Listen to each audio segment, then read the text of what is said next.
So Kevin Bader set out plans to look at the ECHR, the European Convention on Human Rights, and the man doing that will be Robert Jenrick, the Shadow Justice Secretary. Robert Jenrick, when does the work start on reviewing membership of the ECHR? Well, it starts now. Kemi is launching our policy commissions. We're now going to be looking at many topics, but one of which will be how do we always put the interests of the British people first, not elevating the interests of international organisations, people elsewhere in the world. How do we make sure that the heart of our foreign policy, our defence policy, is the people of the United Kingdom? And that means taking on shibboleths like the European Convention on Human Rights, being willing to look again at these and coming up with a new posture, which is what Kemi, I think, set out very well today. How will that look, though, pulling out of the ECHR? We're a founding member of that charter. We were part of that originally. How is that a good thing in terms of the outreach into the world?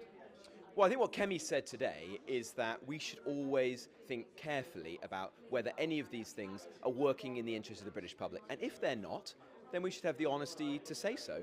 And many of these were created a long time ago in the aftermath of the Second World War, a different world, or after the Berlin Wall fell, when there was this era that was frankly naive and people thought it was the end of history, we were all going to live happily ever after.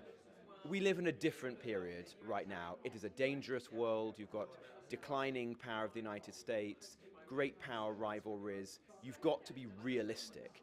And in that, you've got to put the interests of the British public at the heart of everything else. And if we conclude that some of these international organisations and treaties and courts are simply not working in our interests, then of course we should leave them, shouldn't we? And put the British people first.